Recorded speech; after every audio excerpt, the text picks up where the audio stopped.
She was screaming. Blood pooled beneath her shattered leg. Flames crawled toward the fuel tank.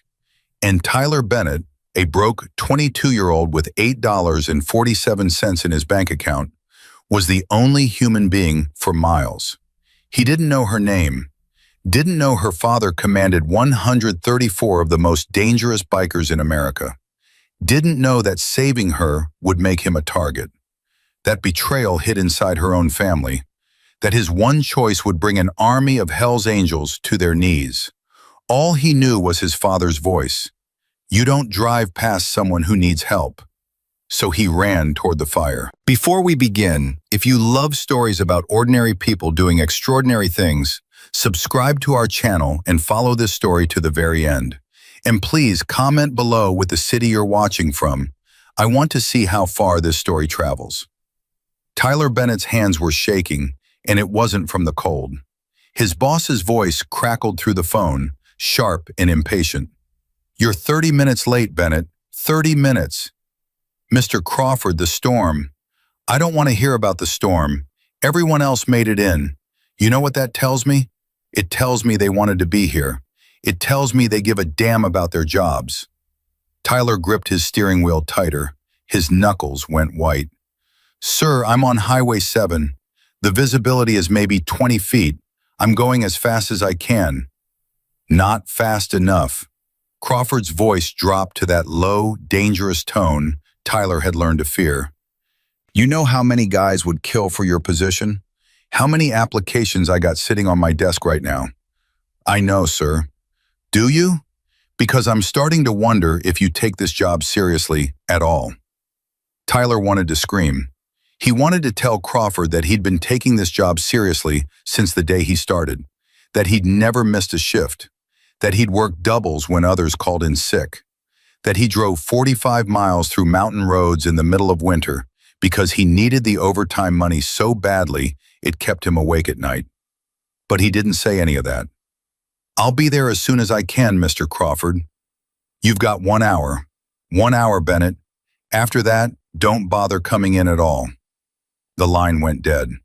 Tyler stared at his phone for a long moment. 1 hour. The mill was still 38 miles away. In this weather, that was impossible. He pressed the gas pedal harder. The truck shuddered and groaned, and Tyler could feel every one of its 287,000 miles in his bones. His father had bought this truck new in 1998, back when things were different, back when Robert Bennett was still alive and the world made sense. Tyler's phone buzzed. A text from his mother. Grace is crying again. Kids at school called her Squinty. She won't come out of her room. Tyler's chest tightened. He could picture his little sister, 14 years old, brown hair like his, trying so hard to fit in at a school full of kids whose parents could afford things. Glasses, new clothes, field trips, all the things that separated the haves from the have-nots. He typed back with one hand. Tell her I love her. I'm getting paid Friday. We'll figure out the glasses. But even as he sent it, Tyler knew it was a lie. Friday's paycheck was already spoken for. Rent, mom's insulin, the electric bill they'd been putting off for 2 months. There was nothing left for glasses. There was never anything left. His phone buzzed again. This time it was a voicemail notification from 3 days ago that he'd been avoiding. The dentist's office. Mr. Bennett, this is Dr. Patterson's office calling about the outstanding balance of $847. If we don't receive payment by the end of the month, we'll have to send this to collections. Tyler deleted it without listening to the rest. Come on, Tyler muttered to the truck. Come on, old girl. Just get me there. The engine coughed, sputtered. For one terrifying moment, Tyler thought it was going to die right there on the mountain road. Then it caught again, and he exhaled. His father used to say this truck had a soul. She knows when you need her, Robert Bennett would say, patting the dashboard like it was a loyal dog. You treat her right, she'll never let you down. Tyler missed his father so much, it felt like a physical wound. 2 years. 2 years since Robert Bennett fell off that roof. 2 years since Tyler got the call at work and drove 90 miles an hour to the hospital, only to find his mother in the waiting room, face blank with shock. "He's gone," she'd said. "He was gone before he hit the ground." 47 years old, strong as an ox, never sick a day in his life, and then just gone. The life insurance company found a loophole. Sayed Robert had failed to disclose a minor heart condition from 15 years earlier. They paid out nothing. Tyler became the man of the house at 20 years old. The wind howled against the truck, and Tyler could feel it trying to push him toward the edge of the road, toward the drop-off that fell away into nothing. He thought about what would happen if he went over. Would anyone even find him? Would his mother get a call from some state trooper telling her that her son's truck had been discovered at the bottom of a ravine? Stop it, he told himself. Stop thinking like that. But the thoughts came anyway. They always did on nights like this. Nights when he was alone and tired and scared, and the math just didn't add up no matter how many times he ran the numbers. His phone rang again. He almost didn't answer it. "Hello? Tyler?" His mother's voice, thin and worried. "Are you okay? Grace said there's a bad storm up there." "I'm fine, Mom. Just driving to work." "In this weather? Honey, maybe you should turn around." "I can't. Crawford's already on my case. If I miss this shift..." "If you die on that mountain, we lose you forever," his mother's voice cracked. "Tyler, please. No job is worth that." Tyler closed his eyes for just a moment. When he opened them, the road was still there. The snow was still falling. The world was still demanding things from him that he wasn't sure he could give. "I'll be careful, Mom. I promise." "Your father always said that too." A long pause. "I love you, Tyler." "I love you too." He hung up before she could hear the fear in his voice. 20 minutes passed, then 30. Tyler was making progress, but not enough. Not nearly enough. Crawford's deadline loomed over him like an executioner's axe. 45 minutes left, still 22 miles to go. He pushed the truck harder. The speedometer crept up. 35, 40, 45. Way too fast for these conditions, way too dangerous. But what choice did he have? "You always have a choice," his father's voice whispered in his head. "That's what makes us men. We choose." "What am I supposed to choose, Dad?" Tyler said out loud, his voice bitter. "Choose between my job and my life? Choose between feeding my family and maybe driving off a cliff?" The voice didn't answer. It never did. Then Tyler heard it. Not a sound, exactly. More like a feeling. A deep vibration that started in his chest and spread outward through his whole body. Like thunder, but wronger. Closer. Boom! The truck shook. The steering wheel vibrated in Tyler's hand so hard he almost lost his grip. "What the hell?" He slammed on the brakes. The truck fishtailed, sliding on the icy road. And for one heart-stopping moment, Tyler was sure he was going over the edge. But the tires caught. The truck stopped. Tyler sat there, breathing hard, his heart pounding against his ribs. Then he saw it. Black smoke. Rising up against the white sky, maybe a quarter-mile ahead. Everything in Tyler screamed at him to keep driving. "You're already late. Crawford's going to fire you. You can't afford to stop. You can't afford to get involved. Someone else will handle it. Someone else always handles it." But his father's voice was there too, steady and calm, the way it always was. "You don't drive past someone who needs help, son. You just don't. That's what separates the men from the boys." Tyler stared at the smoke. His hands trembled on the wheel. 40 minutes until Crawford's deadline. 22 miles still to go. If he stopped now, he'd lose his job. He'd lose the overtime money. He'd lose any chance of paying for his mother's medicine, for Grace's glasses, for any of the things his family needed. But if someone was hurt up there, if someone was dying while he drove past, Tyler thought about his father, about the kind of man Robert Bennett had been, about the rules he'd lived by and died by. Being a good man isn't about doing the easy thing, Tyler. It's about doing the right thing, even when it costs you. Tyler made his choice. He pressed the gas and drove toward the smoke. As he came around the curve, Tyler's breath stopped in his throat. Oh my God!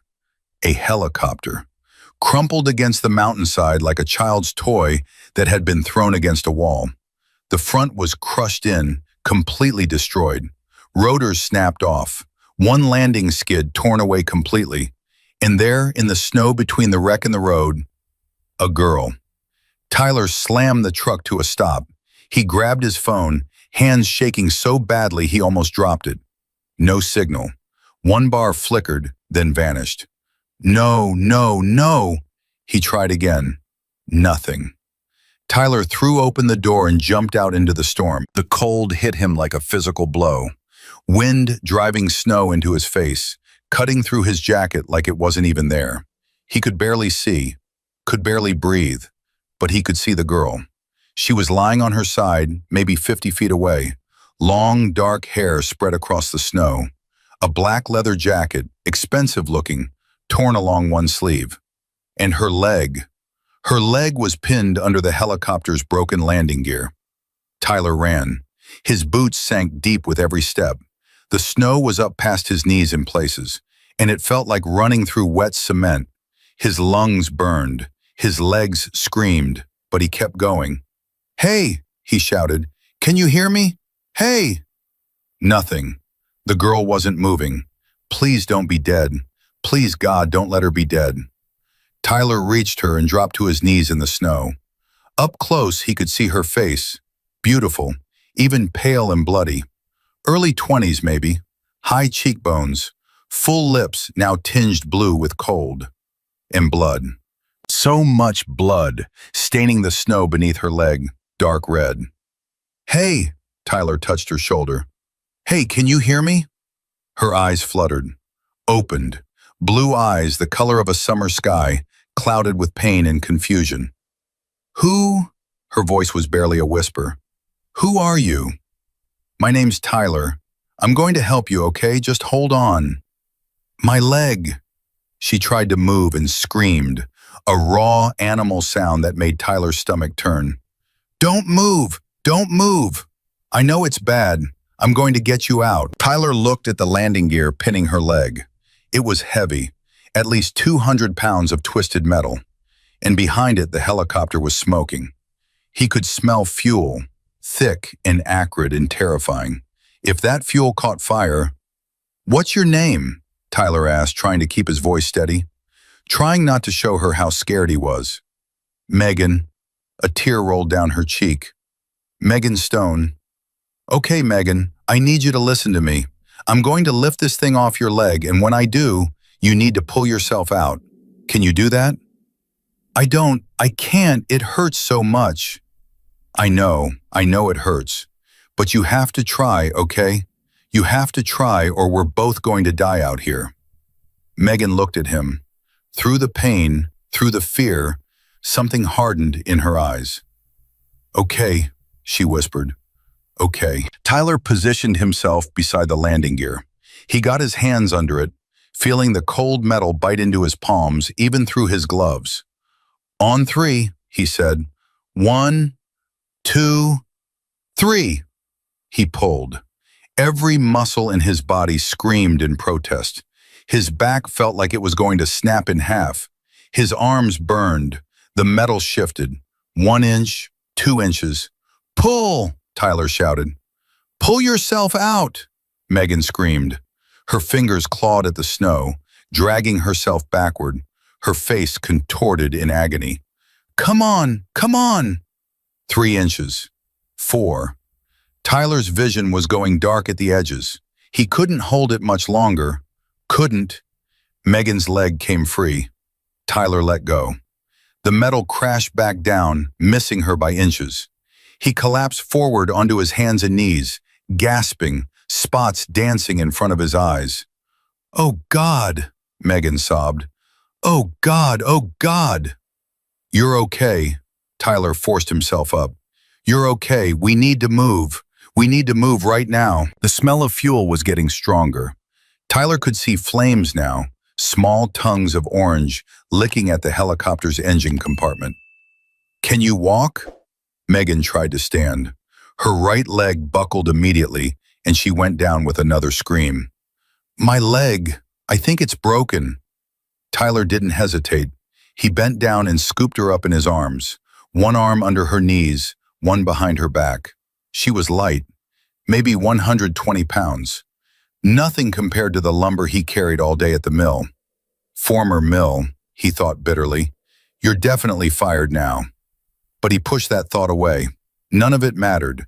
Not the job, not the money, not Crawford's deadline. The only thing that mattered was getting this girl to safety. Tyler started running through the snow. Behind him, the helicopter groaned. Metal twisted. Something popped. Go! Megan screamed. Go, go, go! The explosion hit Tyler's back like a giant hand. He stumbled, went down on one knee. Heat washed over them, so intense he could feel his jacket starting to smoke. But he didn't drop her, didn't let go. Tyler got back up, kept moving. Debris rained down around them, chunks of metal, shards of glass, pieces of things he didn't want to identify. The truck was 50 feet away, 40, 30. Tyler's legs were shaking, his arms were going numb, but he kept running. 20 feet, 10. He reached the passenger door and pulled it open, laying Megan gently on the seat. She was shaking uncontrollably, her face white as the snow, her lips moving in what might have been a prayer. Tyler ripped off his own jacket and covered her with it. Stay with me, he said.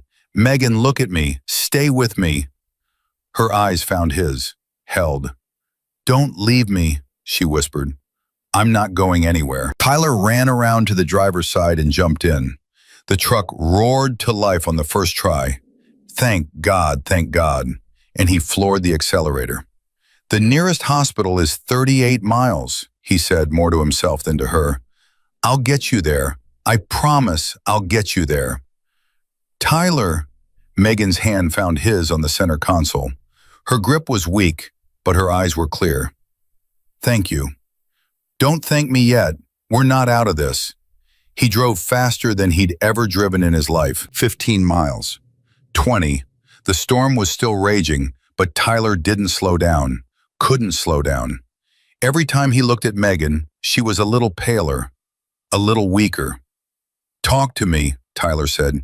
Tell me about yourself. What do you do? I'm a pilot. Megan's voice was faint. Helicopter pilot. This was my first solo flight in the new bird. Engine failed, couldn't. You're going to fly again, Tyler said. I promise you, you're going to fly again. You don't know that. I know, Tyler squeezed her hand. I know because I'm not going to let you die out here. Not today, not ever. Megan smiled. It was weak and pain-filled, but it was a smile. Who are you, Tyler? Nobody special, just a guy with a truck and a lot of bad luck. You're wrong. Her eyes started to close. You're not nobody. Hey, Tyler shook her hand. Hey, stay with me. Don't close your eyes. But Megan's head had fallen back against the seat. She was unconscious. The last 18 miles were the longest of Tyler's life. He talked to her the whole way, told her about his father, about his mother in Grace, about the life he was trying to build and the dreams he'd given up on. You know what my dad used to say? Tyler's voice cracked. He used to say being good wasn't about what you got out of it. It was about who you were when no one was watching, about the choices you made when it was hard. Megan didn't respond. Her breathing was shallow, too shallow. He was right, I think. My dad. He was right about a lot of things. Tyler wiped his eyes with the back of his hand. I just wish I'd told him that before he died. The highway straightened. Tyler could see lights ahead, the glow of the town, the bright red cross of the hospital emergency room. We're almost there, he said. Hold on, Megan. Just hold on a little longer. Tyler pulled up to the emergency entrance and threw the truck into park. He ran around to the passenger side, pulled Megan out, and carried her through the automatic doors. Help, he shouted. Somebody help me. She was in a helicopter crash. She's lost a lot of blood. Nurses and doctors swarmed them. Someone took Megan from Tyler's arms. Someone else was asking him questions. What happened? How long ago? Was she conscious? Did he know her name? Tyler answered on autopilot. He felt like he was watching himself from far away. Then someone put a hand on his shoulder. Sir? Sir, are you injured? Tyler looked down. His hands were covered in blood. His jacket was gone. He'd left it with Megan. His shirt was torn. There was a cut on his forehead he didn't remember getting. I'm fine, he said. Is she going to be okay? Is Megan going to be okay? We're doing everything we can. Sir, I need you to sit down. Tyler's legs gave out. The world went dark. When Tyler woke up, he was in a hospital bed. An IV was in his arm. Monitors beeped softly beside him. Through the window, he could see that the snow had stopped. Sunlight was streaming through the clouds. A nurse came in. Mr. Bennett, you're awake. How are you feeling? The girl. Tyler's voice was hoarse. Megan, is she? She's in surgery, but the doctors are optimistic. The nurse smiled. You got her here just in time. Another 10 minutes and she probably wouldn't have made it. Tyler closed his eyes. Just in time. He thought about his father, about the rule that had driven every choice he'd made that night. You don't drive past someone who needs help. He hadn't, and because of that, Megan Stone was alive. Tyler didn't know it yet, but his life had just changed forever. He didn't know who Megan Stone's father was. He didn't know what was coming. He didn't know that in 3 weeks, 134 motorcycles would pull up to his door, and the toughest bikers in America would drop to their knees in the snow. All he knew was that he'd done the right thing, and sometimes that was enough. Tyler opened his eyes to the sound of his phone buzzing on the bedside table. For a moment, he didn't know where he was. White ceiling, fluorescent lights, the smell of antiseptic and industrial soap. Then it all came rushing back. The crash, the fire, Megan's blood on his hands, the desperate drive through the storm. His phone buzzed again. Tyler reached for it, wincing at the pain that shot through his shoulder. The screen showed 17 missed calls, 12 from his mother, 3 from a number he didn't recognize, 2 from Crawford. He opened the text messages first. From his mother, Tyler, please call me. I saw the news. Please tell me you're okay. From Grace, Tyler, Mom is freaking out. Are you okay? From Crawford, don't bother coming in, ever. You're done. Tyler stared at that last message for a long time. His chest felt hollow, empty. He'd known it was coming, known from the moment he'd turned toward that smoke instead of away from it. But seeing the words on the screen made it real. He was unemployed, no job, no income, no way to pay for his mother's medicine or Grace's glasses or the rent that was due in 2 weeks. The door opened. A nurse walked in, followed by a doctor in a white coat. Mr. Bennett, the doctor said, good to see you awake. How are you feeling? Like I got hit by a truck. Tyler tried to sit up and immediately regretted it. How long was I out? About 6 hours. You had mild hypothermia and exhaustion, plus a few cuts and bruises. Nothing serious. The doctor checked his chart. You're a lucky man. The girl, Megan, is she? She's out of surgery. It went well. The doctor smiled. Broken leg, some internal bleeding, but she's stable. She's going to make a full recovery. Tyler exhaled. A weight he didn't know he'd been carrying lifted from his chest. Can I see her? Not yet. She's still in the ICU, but her family is here, and they've been asking about you. Tyler's brow furrowed. Her family? Before the doctor could answer, the door opened again, and a giant walked in. The man was at least 6'4", maybe 6'5", broad shoulders, massive arms covered in tattoos, a gray beard that hung halfway down his chest. He was wearing a black leather vest over a flannel shirt, and even from across the room, Tyler could see the patches. Hell's Angels. Tyler's blood went cold. You Tyler Bennett? The man's voice was deep, rough, the kind of voice that had given orders and expected them to be followed. "Yes, sir." The giant walked closer. His boots were heavy on the tile floor. His eyes, dark, intense, unreadable, never left Tyler's face. The doctor and nurse exchanged a nervous glance. "Should I call security?" the nurse whispered. "No," the giant held up a hand. "I'm not here to cause trouble.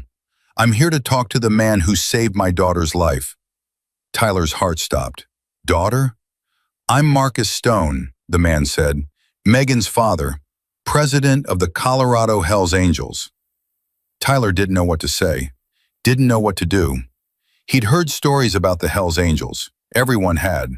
They were legends, outlaws, men who lived by their own rules and answered to no one. And their president was standing at the foot of his hospital bed. "The doctors told me what you did," Marcus continued. His voice was steady, but Tyler could see something working behind his eyes, something raw. "They told me you pulled my daughter out of that wreck, carried her through the snow, drove her 38 miles through a blizzard. I just did what anyone would do." "No," Marcus shook his head slowly.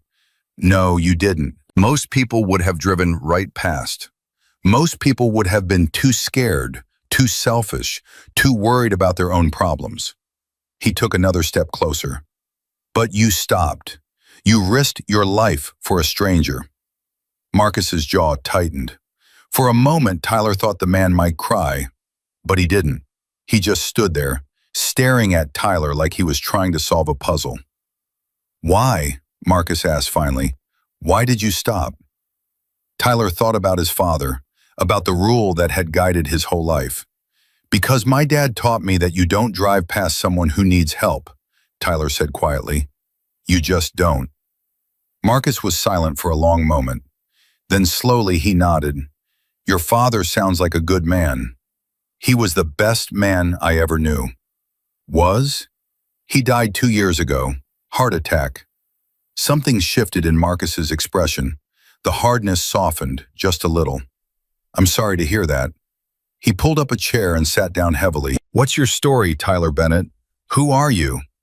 "Nobody special. Just a guy trying to take care of his family." "You got a job?" Tyler's stomach dropped. "I did, until last night." "What happened?" "I was supposed to be at work, night shift at the lumber mill. When I stopped to help Megan, I missed my deadline. My boss fired me." Marcus's eyes went hard. "He fired you for saving a life?" "He fired me for being late. He doesn't know why I was late. Doesn't care either." "What's his name?" "It doesn't matter. It matters to me." Tyler hesitated. There was something dangerous in Marcus's voice, something that made him think of coiled snakes and loaded guns.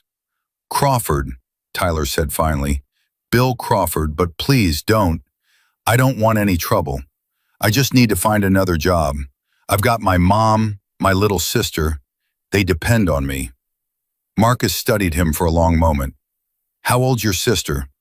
14. "And your mom?" 52. She's diabetic, needs insulin every week." "That's expensive." "Yes, sir, it is." Marcus leaned back in his chair. His fingers drummed against his knee. "You know what I do for a living, Tyler? I've heard stories. Most of them are probably true." A ghost of a smile crossed Marcus's face. "But there's one thing people don't understand about the Hells Angels. We're a family. We take care of our own. And when someone does right by us, we do right by them." He stood up. "I owe you a debt, Tyler Bennett, a debt I can never fully repay, but I'm going to try." He reached into his vest and pulled out a business card. "My brother owns a garage in Denver. Best mechanic shop in the city. You know anything about engines?" "A little. My dad taught me some things." "Then you're hired, starting Monday. $22 an hour, full benefits, paid holidays." Tyler stared at the card. His hand trembled as he took it. "I can't. This is too much." "It's not enough." Marcus's voice was firm. "You gave me my daughter back. There's no price on that." He started toward the door, then stopped and turned. "One more thing. What's your mother's name? Susan. Susan Bennett. And your sister? Grace. Marcus nodded slowly, like he was filing the information away. I'll be in touch, Tyler. Rest up. You've earned it. He walked out, and Tyler was left alone with a business card in his hand and 1,000 questions spinning through his head. The nurse poked her head back in. Are you okay? Do you need anything? Tyler looked at the card. Stone Brothers Automotive. An address in Denver. A phone number. I think I'm okay, he said slowly. I think I might actually be okay. But even as he said it, he wasn't sure if he believed it. Things like this didn't happen to people like him. Good things didn't just fall out of the sky, did they? 3 hours later, Tyler was dressed and ready to leave when there was a knock on his door. Come in. The door opened, and a woman walked in. Late 40s, maybe early 50s. Dark hair streaked with gray. Eyes that had seen hard times and survived them. Mr. Bennett? I'm Rose Stone, Marcus's wife, Megan's mother. Tyler stood up quickly, too quickly. His head spun. Ma'am, it's nice to meet you. Rose crossed the room in 3 quick strides and wrapped her arms around him. The hug was fierce, desperate. Tyler could feel her shaking. Thank you, she whispered into his shoulder. Thank you for saving my baby girl. I did what anyone... Stop! Rose pulled back and looked at him with red-rimmed eyes. Stop saying that. Anyone wouldn't have done what you did. Most people would have driven right past. Most people would have let her die. Tyler didn't know what to say. Megan's awake, Rose continued. She's asking for you. Will you come see her? Tyler's heart jumped. She wants to see me? You're all she's been talking about since she opened her eyes. The boy in the truck. The boy who didn't leave her. 20 minutes later, Tyler stood outside the ICU room, his hand on the door handle, suddenly nervous in a way he couldn't explain. Go on, Rose said gently. She won't bite. Tyler pushed open the door. Megan was lying in the hospital bed, hooked up to monitors and IVs. Her leg was in a cast, elevated on pillows. Her face was pale, bruised along one cheekbone. But her eyes, those summer sky blue eyes, were bright and clear. Tyler, her voice was weak but warm. You came. You asked for me. I wanted to thank you. She reached out her hand. Tyler crossed the room and took it. Her grip was weak, but her fingers were warm. I remember everything. The crash, being trapped, the cold. I thought I was going to die out there. So did I, Tyler admitted. But you stayed. You didn't leave me. I couldn't. Why? Her eyes searched his face. You didn't know me. Didn't owe me anything. Why did you risk your life for a stranger? Tyler thought about it, really thought about it. Because my dad taught me that the measure of a man isn't what he does when it's easy. It's what he does when it's hard. He squeezed her hand gently. And because I could hear you crying, I could hear you calling for help, and I couldn't just drive away and leave you there. Megan's eyes filled with tears. Your dad sounds like he was a good man. He was, the best I ever knew. I'm sorry he's gone. Me too. They sat in silence for a moment, just two strangers who'd been thrown together by fate, connected now by something neither of them fully understood. My dad told me he offered you a job, Megan said finally. He did. I'm not sure I should take it. Why not? Because I didn't save you for money. I didn't save you for a reward. And taking a job feels like... Tyler shook his head. It feels wrong, like I'm cashing in on something that should be free. Megan laughed. It was a weak sound, but genuine. Tyler Bennett, you're the strangest person I've ever met. I'll take that as a compliment. It is. She squeezed his hand again. Take the job, please. My dad needs good people, and you need work. Her expression turned serious. I heard you lost your job because of me. I lost my job because my boss is a jerk. That's not on you. It's a little on me. No, it's not. Tyler's voice was firm. I made a choice. I'd make the same choice again, 100 times out of 100. Megan stared at him for a long moment. You really mean that, don't you? Every word. Then take the job. Not as payment, not as a reward. Take it because you need it, and because my family wants to help. Let us help, Tyler, please. Tyler looked at her. At this girl he'd pulled from a burning helicopter less than 24 hours ago. At her bruised face and her broken leg and her bright blue eyes full of hope. Okay, he said finally. I'll take the job. Megan smiled. And despite everything, the pain, the fear, the uncertainty, Tyler felt something loosen in his chest. Maybe good things did happen to people like him. Maybe, just maybe, his father had been right all along. Tyler left the hospital that evening. His mother picked him up in her old Honda Civic, and the moment he slid into the passenger seat, she burst into tears. I thought I'd lost you, Susan Bennett sobbed, gripping his arm like she was afraid he'd disappear. I saw the news. They showed the helicopter. Tyler, it was destroyed, completely destroyed. And they said someone pulled the pilot out before it exploded. And I just knew it was you. I'm okay, Mom. I promise. You could have died. But I didn't. That's not the point. Susan wiped her eyes with the back of her hand. Tyler, you're all I have left. You and Grace. If something happened to you... Mom, Tyler took her hand. Dad always said you don't drive past someone who needs help. I was just doing what he taught me. Susan's face crumpled. Your father would be so proud of you, she whispered. So proud. They drove home in silence. When they pulled up to the apartment building, Grace was waiting on the steps. She ran to Tyler the moment he got out of the car and threw herself into his arms. You're famous, she squealed.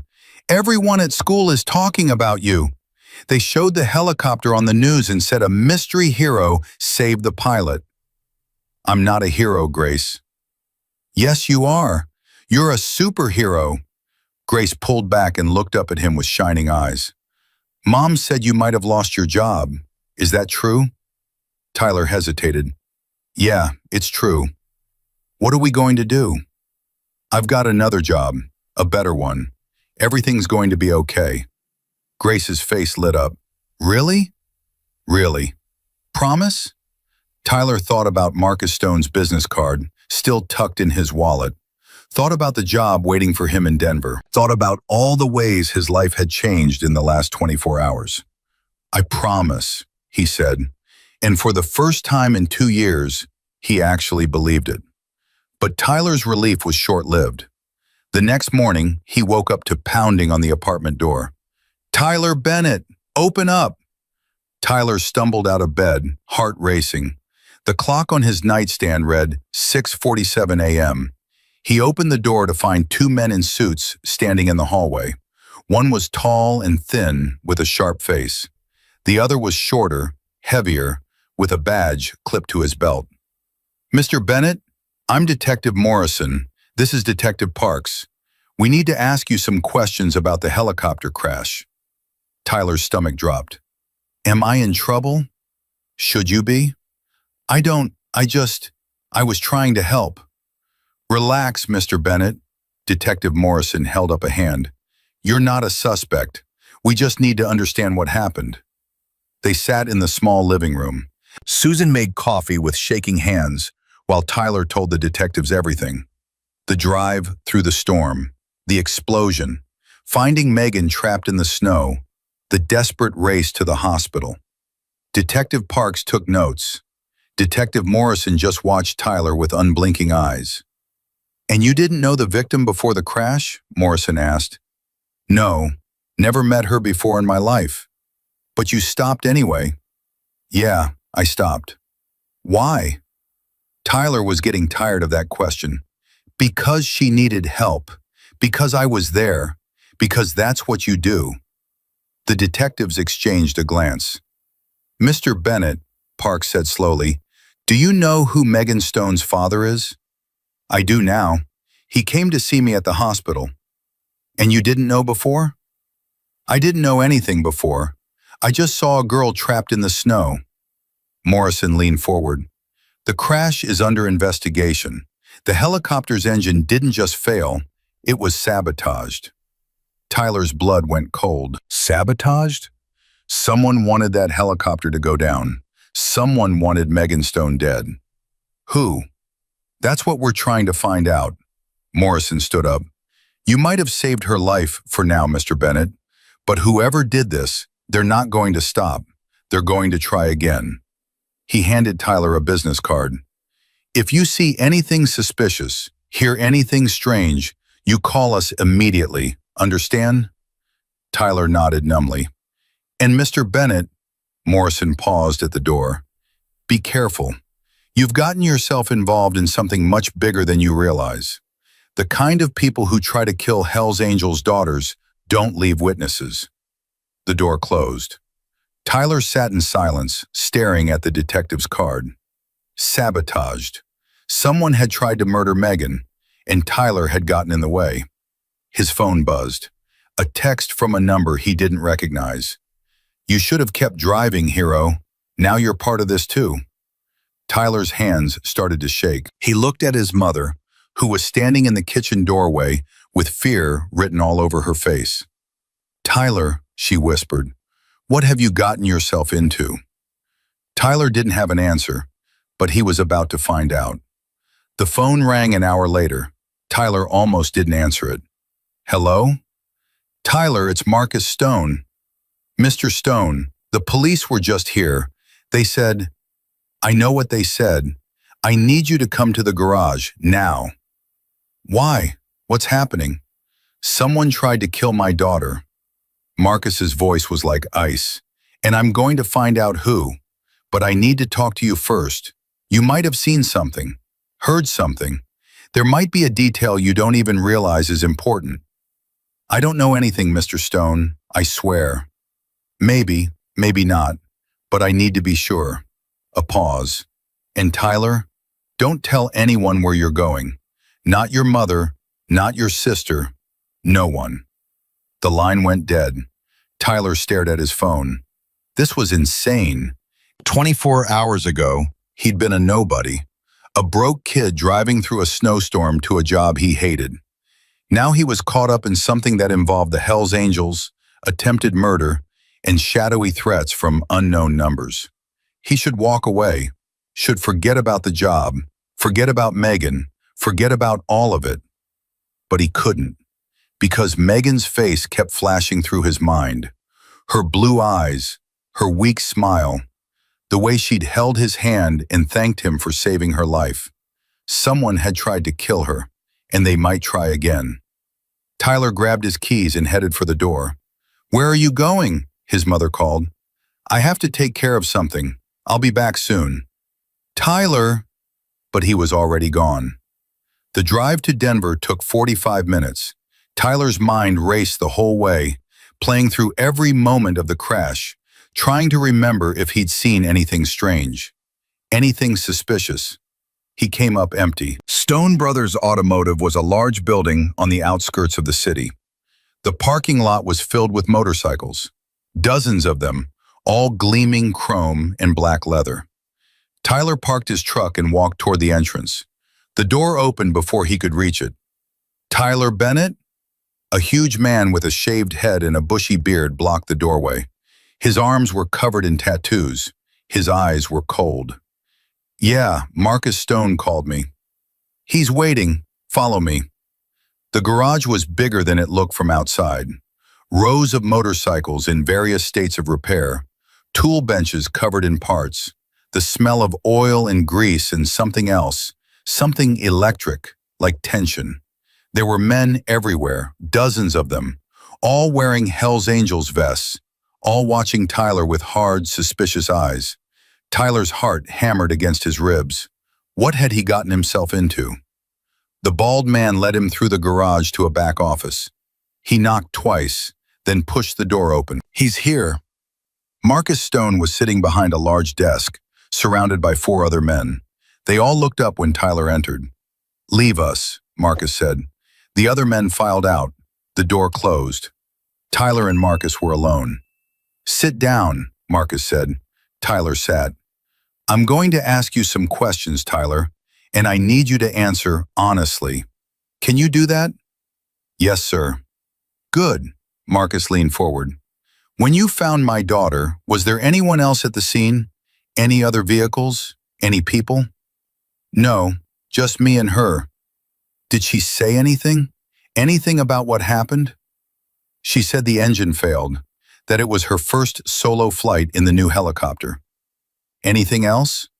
Tyler thought back. The snow, the smoke, Megan's pale face, her blue eyes filled with pain. She said she couldn't understand it. The bird was new. It had just been serviced." Marcus's jaw tightened. "Serviced where?" "She didn't say." Marcus was quiet for a long moment. His fingers drummed against the desk. "Someone in my organization betrayed me," he said finally. "Someone close to me. Close enough to know when Megan was flying. Close enough to get to the helicopter." Tyler felt cold. "You think it was an inside job?" "I know it was." Marcus's eyes were like black holes. "And when I find out who, I'm going to make them wish they'd never been born." Tyler believed him. "Why are you telling me this?" "Because you're involved now, whether you like it or not. The text you got this morning, that wasn't random. Someone knows you saved Megan. Someone sees you as a threat." "A threat to what?" "To whoever wants my daughter dead." Marcus stood up and walked to the window. "I've made enemies over the years, Tyler, lots of them. But this is different. This is personal. This is someone who knows my family, knows our routines, knows our weaknesses." He turned back to face Tyler. "I'm going to find them, and I'm going to end them. But until I do, you're in danger. Your family is in danger." Tyler's blood ran cold. "My mom, Grace. I've already sent men to watch your apartment. They won't see them, but my guys are there. No one's going to hurt your family, Tyler. I give you my word." Tyler didn't know whether to feel relieved or terrified. "What do you want from me?" "I want you to take the job at the garage. I want you close, where I can protect you. And I want you to keep your eyes open, your ears open. You're an outsider. You see things people like us miss." "I'm not a detective." "No, you're not." Marcus walked back to the desk and sat down. "You're something better. You're a good man. And good men notice when something's wrong." Tyler thought about his father, about the rules he'd lived by, about the path that had led him to this moment. "Okay," he said finally. "I'm in." Marcus nodded slowly. "Welcome to the family, Tyler Bennett." Tyler started work at Stone Brothers Automotive the next Monday. Big Dave, the manager, was a mountain of a man with hands like dinner plates and a laugh that shook the walls. He'd been with the Hells Angels for 30 years and had the scars to prove it. "So you're the kid who saved Megan," Big Dave said, pumping Tyler's hands so hard his shoulder ached. "Marcus hasn't stopped talking about you. Says you've got guts." "I just did what anyone would do." "Kid, if I had $1 for every time you said that, I'd be rich." Big Dave slapped him on the back. "Come on, let me show you around." The work was hard but honest. Tyler learned fast. Within a week, he could change oil, replace brake pads, and diagnose basic engine problems. Within 2 weeks, he was working on transmissions. Big Dave said he'd never seen anyone pick it up so quickly. "Your old man was a mechanic?" Big Dave asked one afternoon. "Construction worker, but he taught me to fix things. Said a man who can't use his hands isn't much of a man at all." "Smart guy, your dad." "The smartest I ever knew." Tyler fell into a rhythm. Work at the garage from 7 to 4. Home to help his mother with dinner. Homework help for Grace. Then a few hours of studying repair manuals before bed. For the first time in years, the math worked out. His first paycheck was more money than he'd ever seen in one place. He paid the rent 2 months in advance. He bought his mother a 3-month supply of insulin. He made an appointment for Grace to get her eyes checked. "You're different," Grace said one night, watching him from the doorway of his room. "Happier." "Things are getting better, Grace." "Because of the biker people?" Because of a lot of things. Grace was quiet for a moment. Are they dangerous, the bikers? Tyler thought about Marcus Stone, about the cold fire in his eyes when he talked about finding the person who tried to kill Megan, about the men with guns who watched the apartment building from unmarked cars. They're family, Tyler said finally, and family takes care of each other. Grace nodded slowly. Like us. Exactly like us. But the peace didn't last. 3 weeks into the job, Tyler was under a Harley Davidson when he heard the shouting. Where is he? Where's Marcus? Tyler rolled out from under the bike. A man he didn't recognize was standing in the middle of the garage, wild-eyed and sweating. He was wearing a Hell's Angels vest, but something was wrong. His hands were shaking. His face was pale. Calm down, brother. Big Dave approached with his hands raised. What's going on? They found Danny. They found him in the river. He's dead, Dave. Someone cut his throat. The garage went silent. Tyler felt the temperature drop 10 degrees. Who's Danny? He whispered to the mechanic next to him. Danny Reeves. He was one of us. Been with the club 15 years. The mechanic's face was grim. He was also the one who serviced Megan's helicopter the day before the crash. Tyler's blood went cold. Danny Reeves, the mechanic who'd worked on the helicopter, the man who might have known something about the sabotage. Now he was dead. Marcus arrived 20 minutes later. Tyler had never seen him like this. The controlled calm was gone. In its place was something terrifying, something primal. Everyone out, Marcus growled. Everyone except Big Dave and the kid. The garage emptied in seconds. Marcus paced back and forth, his massive hands clenched into fists. They're cleaning house, he said. Whoever did this, they're covering their tracks. Danny knew something. He must have seen something, noticed something, and they killed him for it. We need to go to the police, Tyler said. Marcus laughed. It was a harsh, bitter sound. The police? Kid, you don't understand how this works. The police can't help us. The police don't want to help us. To them, we're just criminals killing each other. They'll file a report and forget about it. Then what do we do? Marcus stopped pacing. He turned to face Tyler, and the look in his eyes made Tyler's stomach clench. We find the traitor ourselves, and we make them pay. The investigation started that night.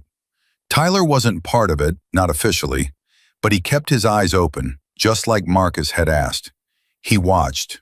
He listened.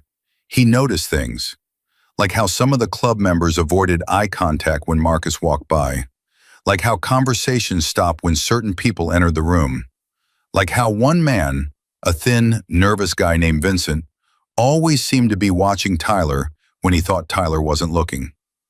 What do you know about Vincent? Tyler asked Big Dave one afternoon. Vinny?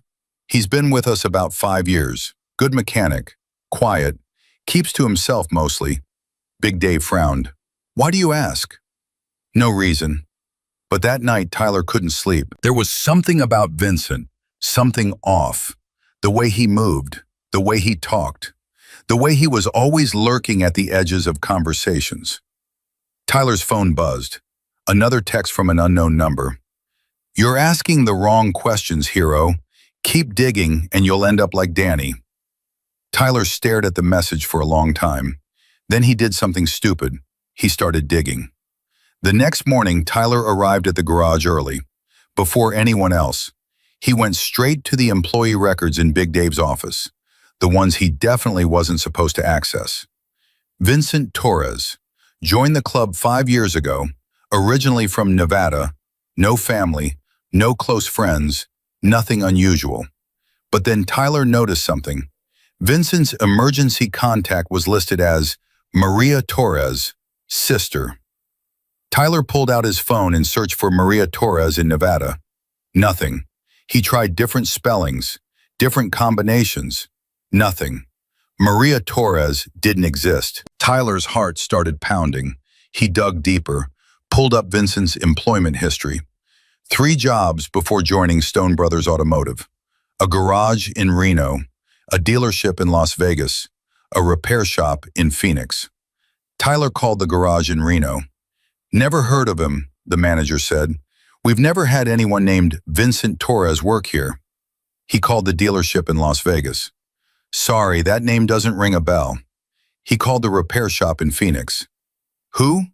No, we don't have any record of that person. Tyler hung up the phone with trembling hands. Vincent Torres's entire history was fake. Everything about him was a lie. What are you doing in here? Tyler spun around. Vincent was standing in the doorway. I was looking for Big Dave, Tyler said, fighting to keep his voice steady. I had a question about a repair. Big Dave doesn't come in for another hour. Vincent's eyes flickered to the computer screen. To the open employee file. What were you really doing? Like I said, looking for Big Dave. Vincent stepped into the office, closed the door behind him. You know, he said softly, I've been watching you, Tyler Bennett, the hero, the good Samaritan. Everyone loves you. Marcus trusts you. Megan thinks you walk on water. What's your point? My point is that you should have stayed out of this. You should have taken your nice new job and your nice new paycheck and minded your own business. Vincent reached behind his back. But you couldn't do that, could you? You had to keep asking questions. Tyler saw the gun. Vincent, my name's not Vincent. The man's face twisted into something ugly, something cruel. My name is Michael Reeves. Danny Reeves was my brother. Tyler's mind reeled. Your brother? But Danny, he was killed. Danny was weak. Danny was going to talk. He was going to tell Marcus everything. About the money, about the deal, about who really paid to have that helicopter go down. Michael's hand tightened on the gun. I couldn't let that happen. You killed your own brother? I did what I had to do. Michael's voice cracked. Do you have any idea what the Diablos are offering? $500,000 to take out Marcus Stone's daughter. $500,000 to start a war between the clubs.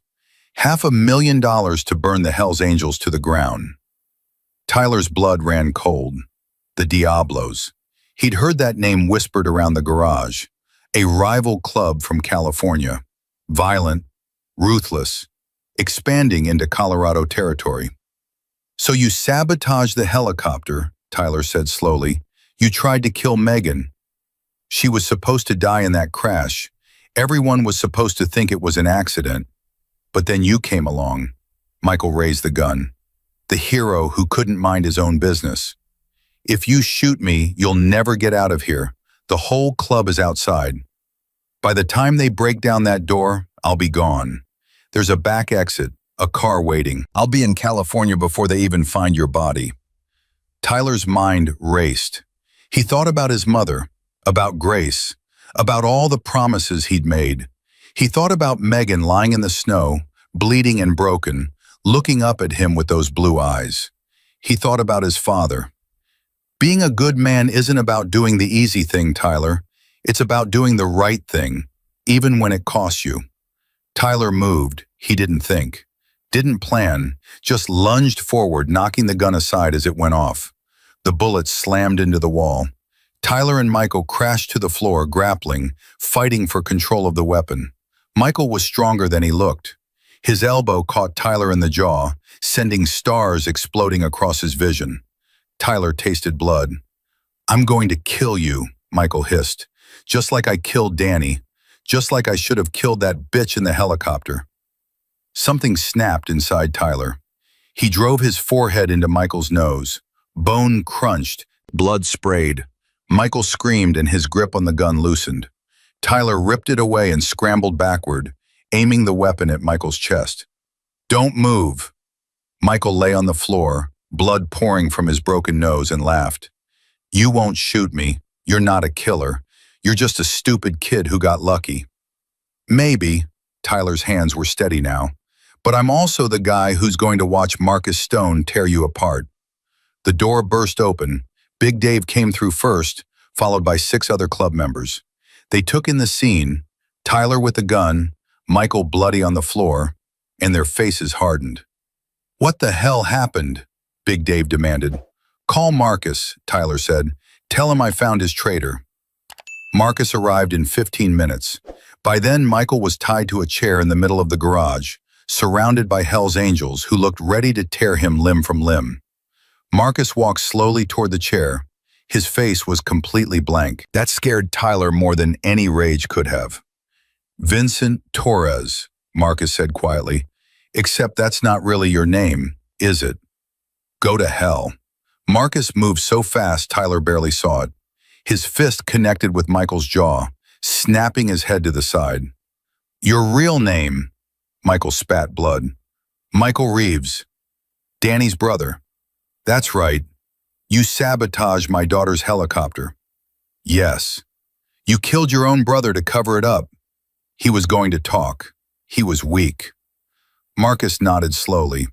He walked in a slow circle around the chair, and every man in the garage held his breath. "Who hired you?" "The Diablos." "How much?" "500,000. Marcus stopped directly in front of Michael. "You tried to kill my daughter for money." "I tried to kill your daughter to start a war. The money was just a bonus." Michael grinned, his teeth stained red. "And guess what, Marcus? You can kill me if you want. It won't matter. The Diablos are coming anyway. They're going to burn everything you've built. They're going to take your territory, your business, your family, and there's nothing you can do to stop it." Marcus leaned in close. "You're wrong about that," he said softly. "You're very, very wrong." He straightened up and turned to Big Dave. "Get him out of my sight. Put him somewhere secure. I'll deal with him later." "What about the Diablos?" Big Dave asked. "Call a meeting. Every chapter, every member. It's time to remind California who they're dealing with." The next few days were chaos. Hell's Angels from all over Colorado flooded into Denver. Tyler had never seen so many motorcycles in one place. The garage became a command center, with Marcus at the head of a growing army. Through it all, Tyler worked. He fixed bikes. He ran errands. He kept his head down and his eyes open. Megan came to see him on the third day. She was walking now, slowly with a cane, but walking. Her face was still bruised, but the color had returned to her cheeks. "I heard what you did," she said. "Word travels fast. In this family, nothing stays secret for long." She reached out and touched his arm. "You saved my life again, Tyler. If Michael had gotten away, if he'd made it to California, he didn't. Because of you." Megan's eyes were bright with unshed tears. "Tyler, I don't know how to thank you. I don't know how to—" "You don't have to thank me." "Yes, I do. You've given up so much, risked so much, and you didn't even know me. You still barely know me." She stepped closer. "Why? Why do you keep doing this?"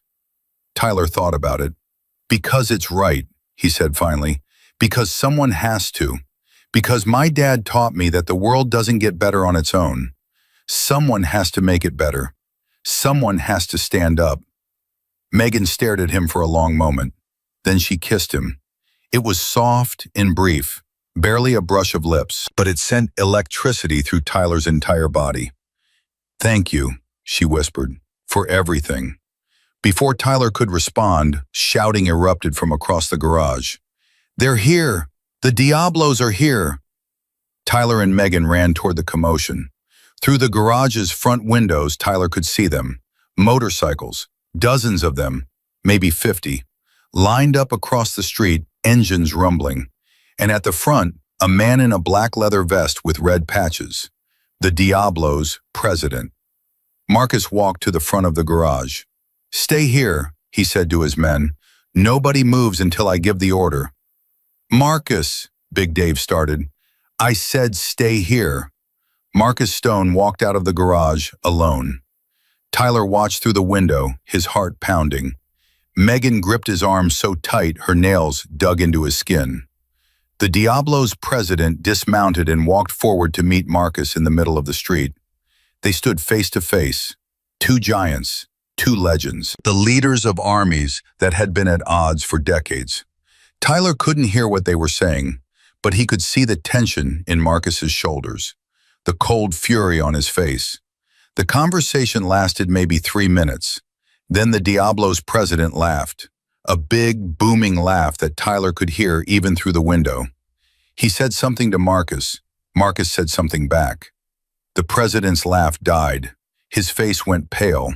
He looked past Marcus, toward the garage, toward the dozens of Hell's Angels gathered inside. Then he turned and walked back to his motorcycle. The Diablos rode away. Tyler didn't realize he'd been holding his breath until they were gone. Marcus walked back into the garage. His face was unreadable. "What happened?" Big Dave asked. "What did you say to him?" Marcus looked around at his men, at Megan, at Tyler. "I told him the truth," Marcus said. "I told him we found his spy. I told him we know everything, his plans, his routes, his suppliers. I told him that if he wants a war, I'll give him one, but it won't be the kind of war he's expecting." "And?" Marcus allowed himself a small smile. "And I told him about Tyler, about the outsider who stopped his assassin, about the nobody who saved my daughter and exposed his traitor." Big Dave frowned. "Why?" "Because I wanted him to know something." Marcus's eyes found Tyler's across the garage. "I wanted him to know that the Hell's Angels don't just have soldiers. We have good men.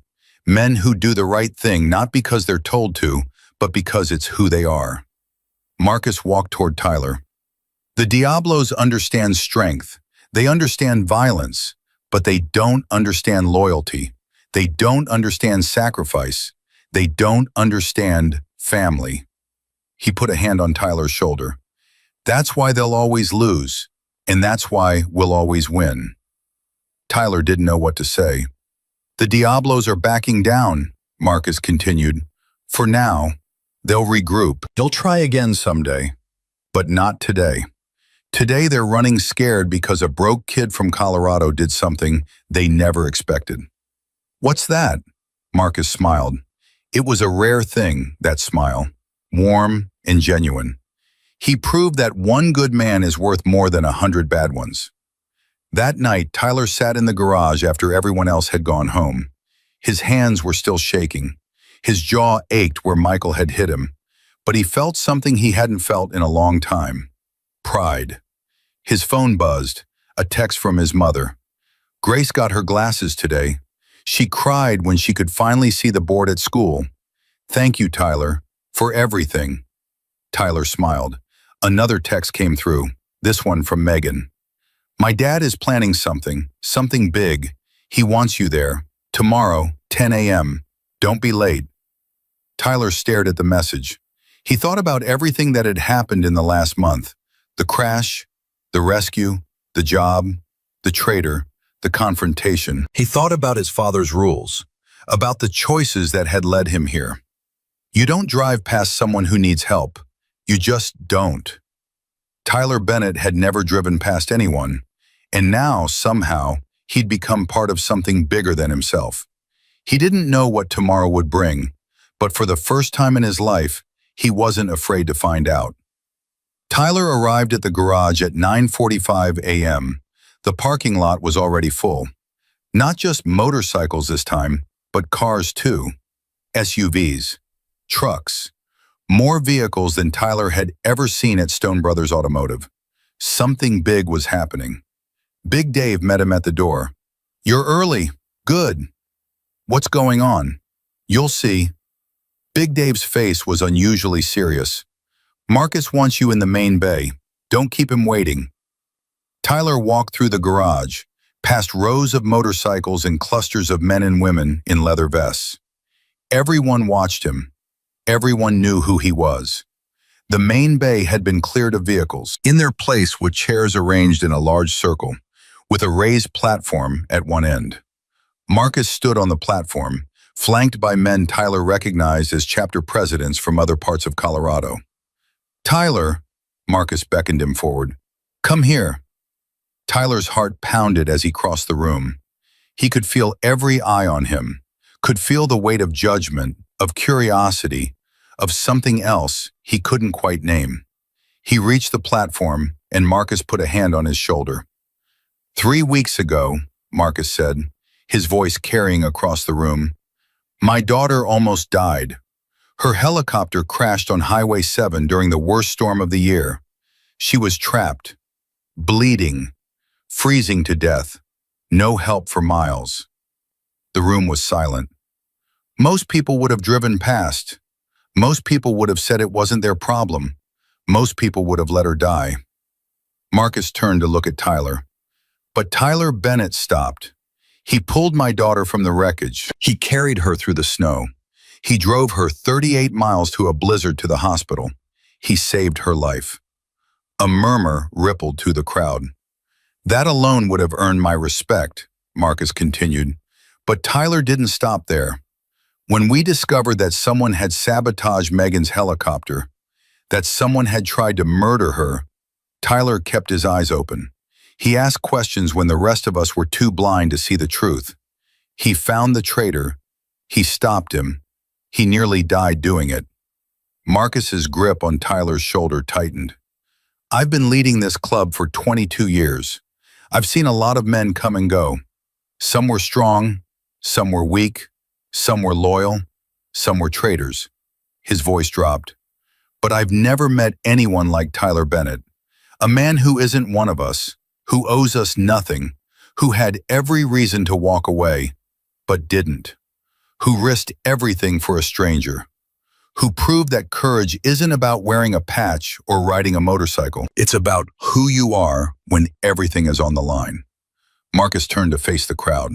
That's why I called this meeting. That's why I brought you all here. Because I want to honor Tyler Bennett. Not just privately, not just with words. I want to show the world what this family values, what we stand for, what we respect.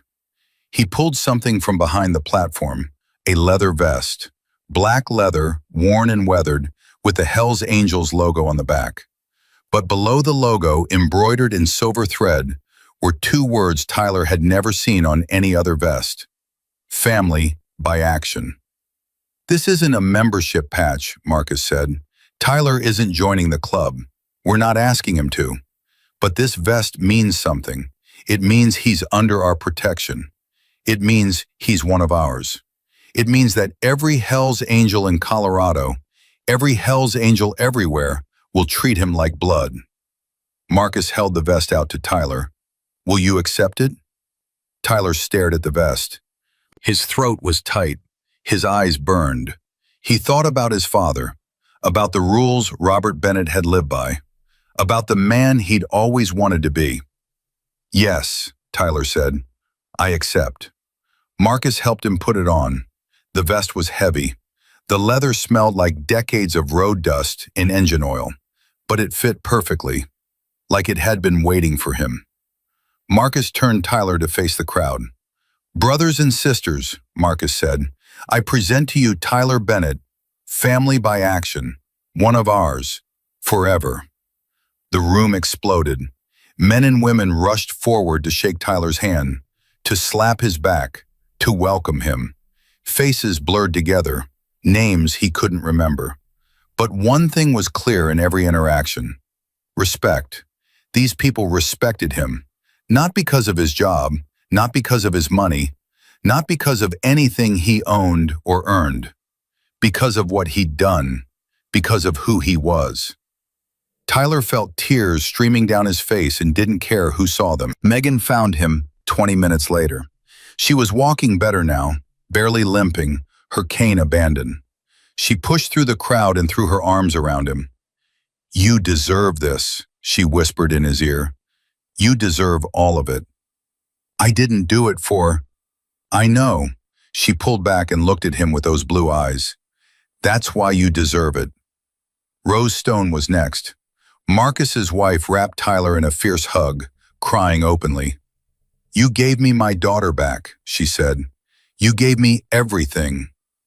Mrs. Stone. Rose, call me Rose. You're family now, Tyler.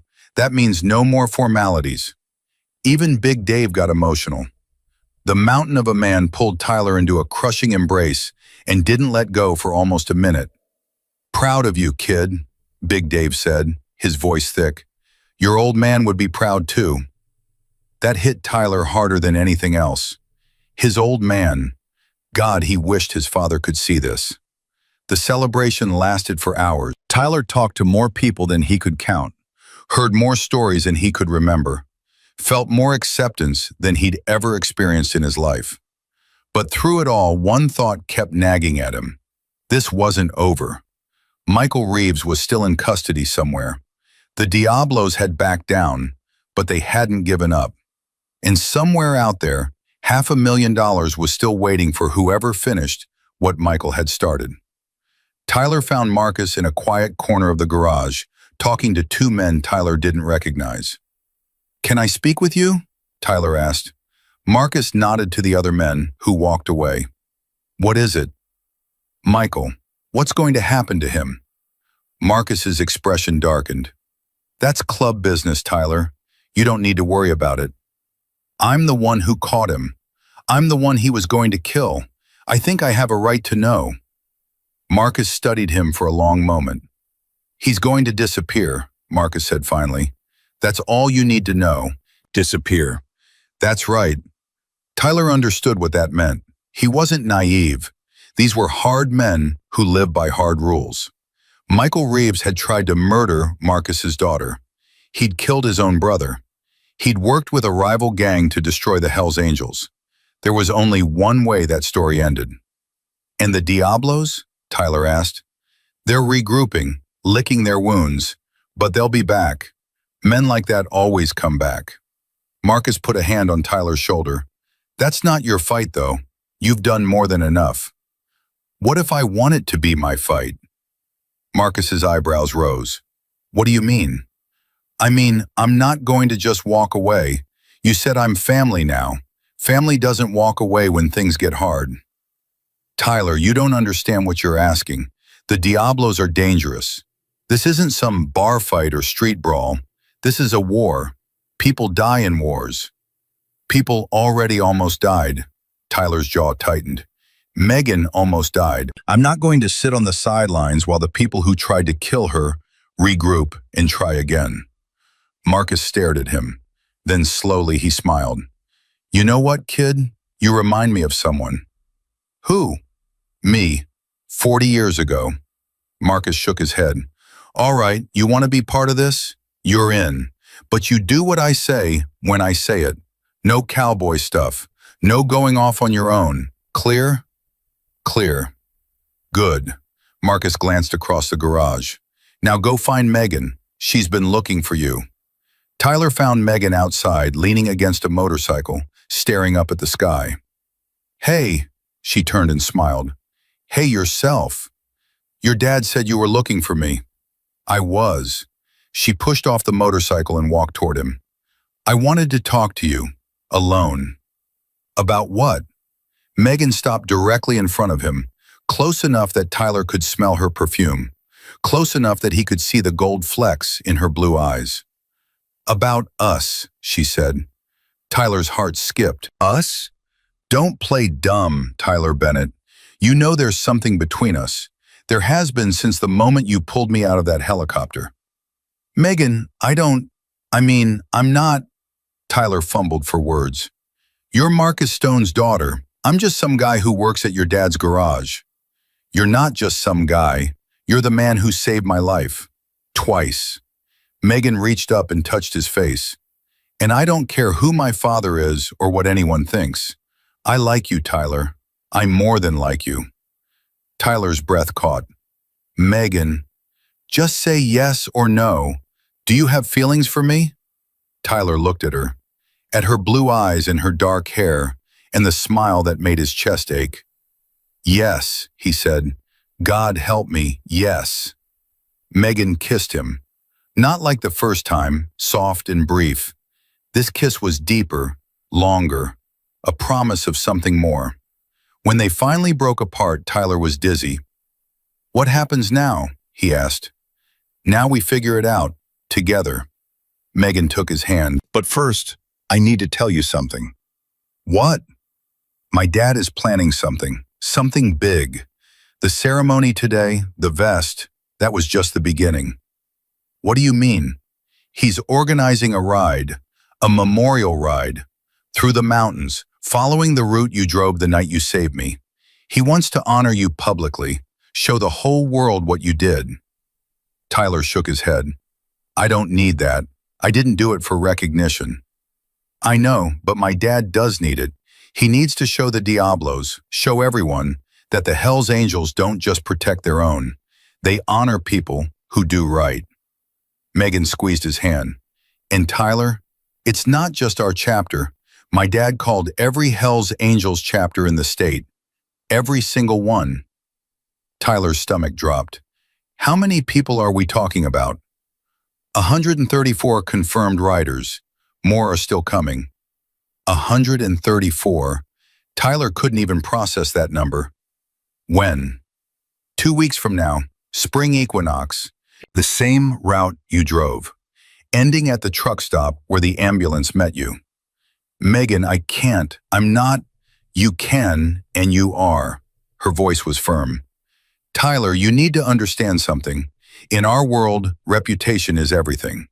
What you did, saving me, exposing Michael, standing up to the Diablos, that story is spreading, not just through Colorado, through every Hells Angels chapter in the country. I didn't do it for a story. I know. That's what makes it such a good story, Megan smiled. Just accept it, Tyler. You're a hero whether you like it or not. The next 2 weeks passed in a blur. Tyler kept working at the garage, kept learning, kept growing, but everything felt different now. The other mechanics treated him like an equal. The club members treated him like family. Even strangers, people who'd heard the story, who'd seen Tyler's face on the local news, stopped him on the street to shake his hand. His mother cried every time she saw him wearing the vest. Your father would be so proud, she said, over and over. So proud. Grace showed off her new glasses to everyone who would listen. My brother saved a girl from a helicopter crash, she told her friends. He's basically a superhero. Tyler tried to stay humble, tried to remember that he was the same person he'd been before the crash, a broke kid trying to take care of his family. But deep down, he knew that wasn't true anymore. Something had changed. He had changed, and there was no going back.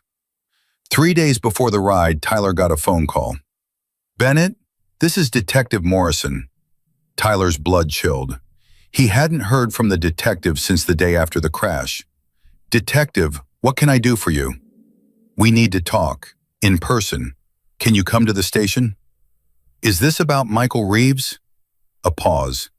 Just come to the station, Mr. Bennett. There's something you need to see. Tyler drove to the police station with a knot in his stomach. He didn't know what to expect. Didn't know if this was good news or bad. Detective Morrison met him in the lobby. Thanks for coming. The detective's face was grim. Follow me.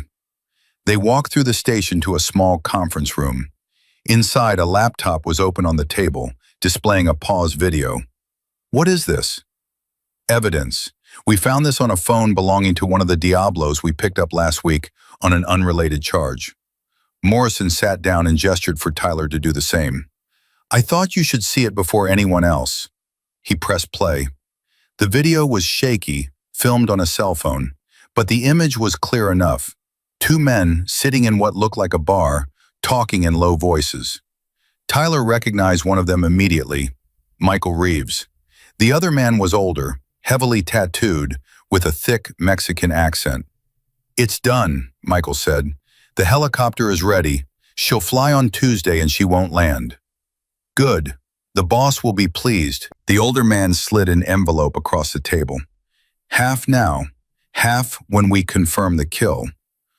What about her father? He's going to want revenge. Let him try. We have people inside his organization. More than just you.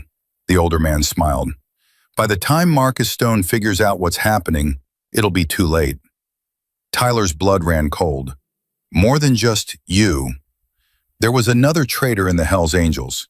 Did you catch the guy in the video? Tyler asked. The older one? He's dead. Got shot in a dispute 2 days ago. Died before we could question him. Morrison paused the video. But that's not why I showed you this. Then why? Morrison leaned forward. Because whoever the other mole is, they're still out there. Still inside Marcus Stone's organization. And in 3 days, there's going to be 134 Hell's Angels riding through the mountains for a very public event. Tyler understood immediately. You think they'll try something at the ride? I think it's a possibility we can't ignore. Morrison's eyes were intense. I'm not a fan of the Hell's Angels, Mr. Bennett, but I'm also not a fan of mass murder. If someone's planning an attack on that ride, we need to stop it. Have you told Marcus? I tried. He won't listen to me. Says he doesn't talk to cops. Morrison shook his head. But he might listen to you. Tyler thought about it. Send me the video. I'll show it to him myself. Already done. Morrison stood up. Be careful, Tyler. You've made some powerful enemies. And the deeper you get into this, the more dangerous it becomes. I know. Do you? Because right now, you're not just some guy who helped a girl on the side of the road. You're a threat to a criminal organization that's willing to kill to achieve its goals. Morrison paused at the door. Watch your back. Tyler drove straight to the garage. Marcus was in his office, reviewing paperwork. He looked up when Tyler burst through the door. Tyler, what's wrong? We have a problem. Tyler pulled out his phone. The police found a video. You need to see it. He played the footage. Marcus watched in silence, his face growing darker with every second. When it ended, he didn't speak for a long moment.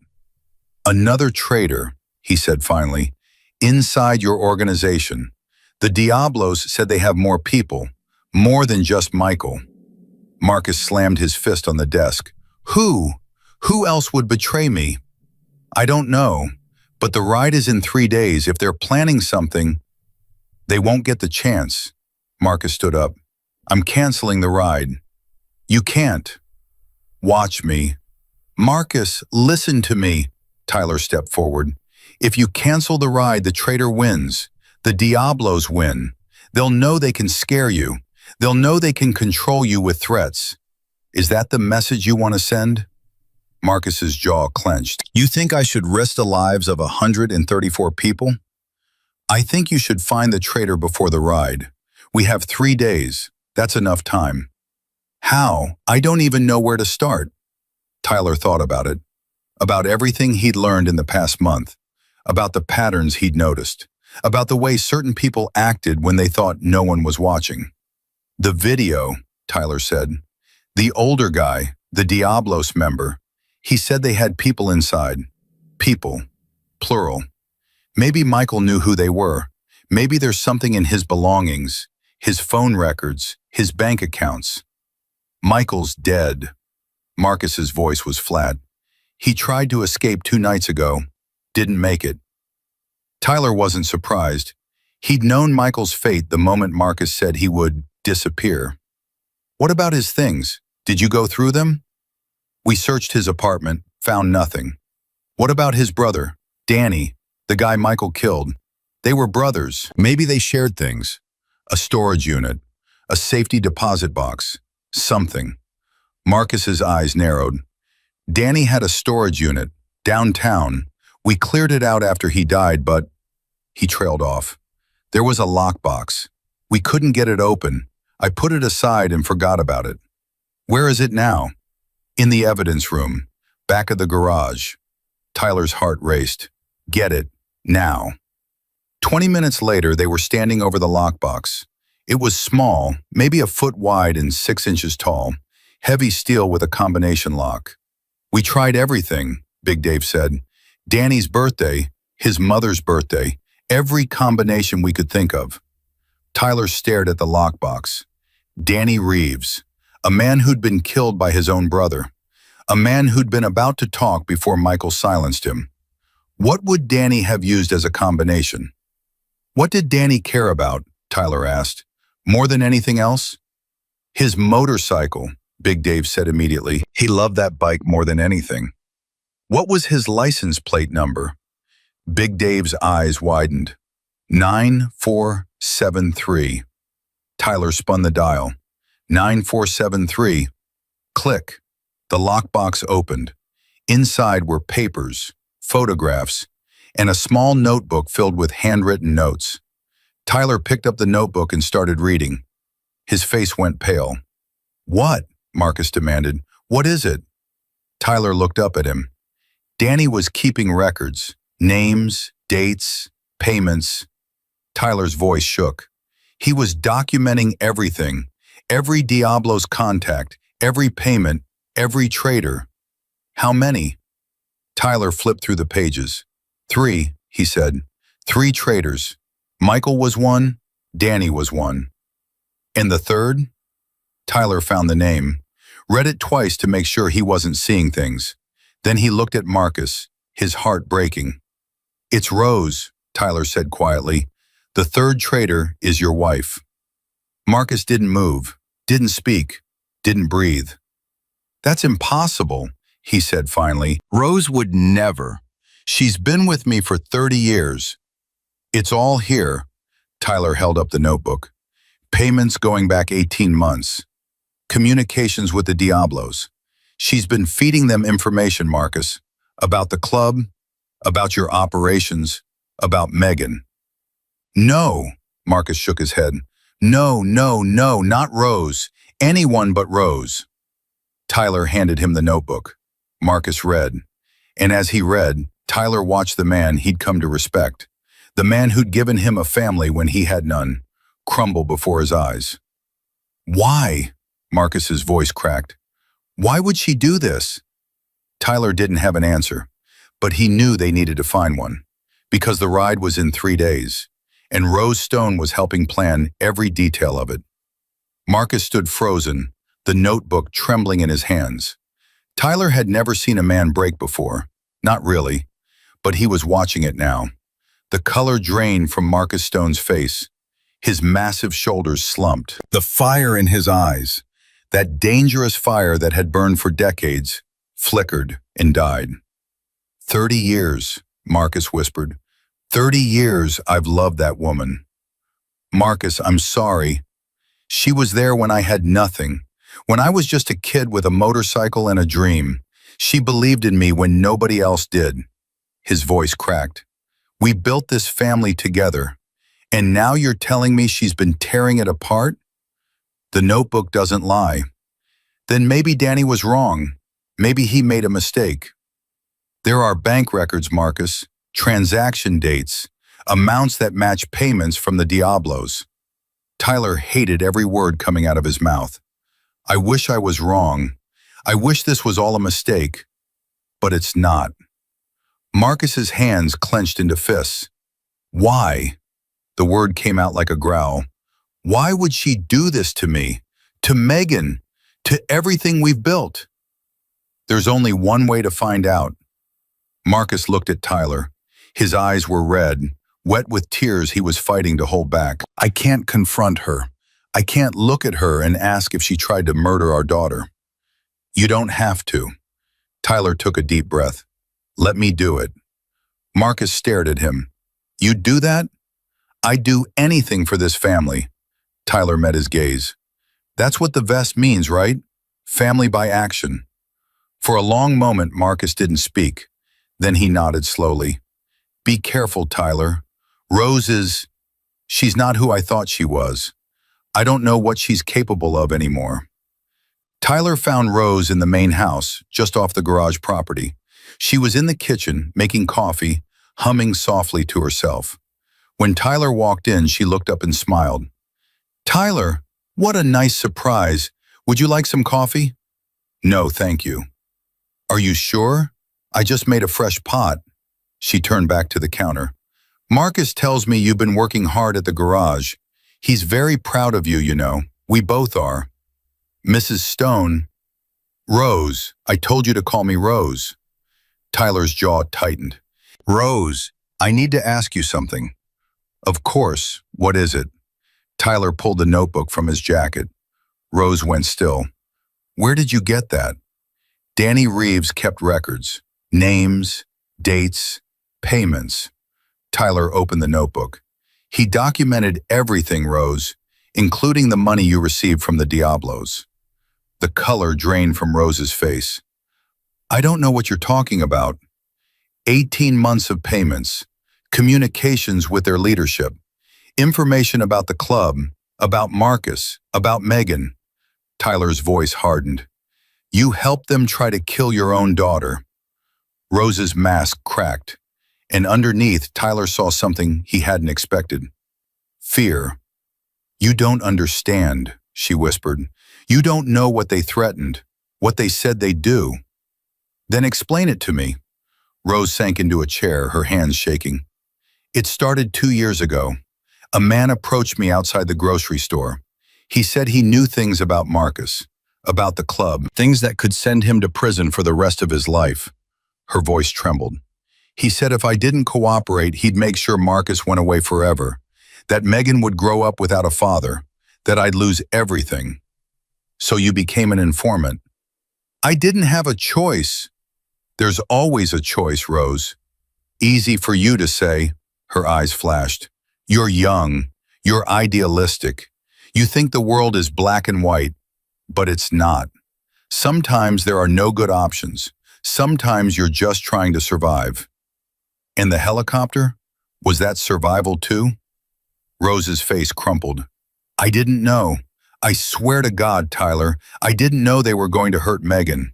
They told me they just wanted information, business stuff, routes, schedules. I never thought. She broke down sobbing. When I heard about the crash, I wanted to die. My baby almost died because of me. Tyler watched her cry. Part of him wanted to feel sorry for her. She'd been threatened, manipulated, forced into an impossible situation. But another part of him, the part that remembered carrying Megan through the snow, that remembered the blood and the fear and the desperate drive to the hospital, couldn't forgive her. Does Marcus know? Rose asked through her tears. Yes. The word hit her like a physical blow.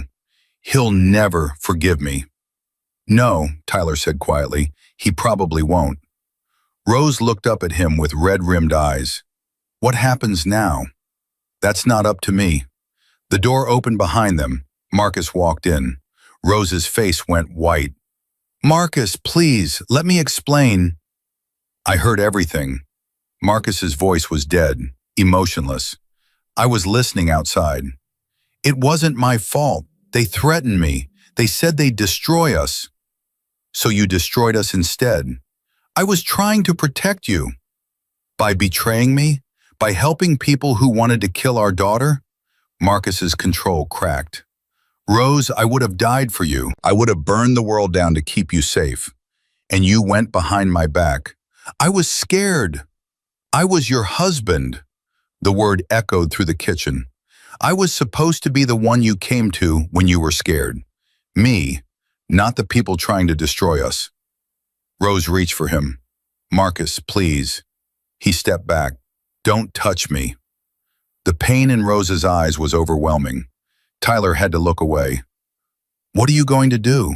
Rose whispered. Marcus was silent for a long moment. The ride is in 2 days. Over 100 people are coming. If I expose you now, it'll tear the club apart. People will take sides. Families will be destroyed. So what then? After the ride, you'll leave.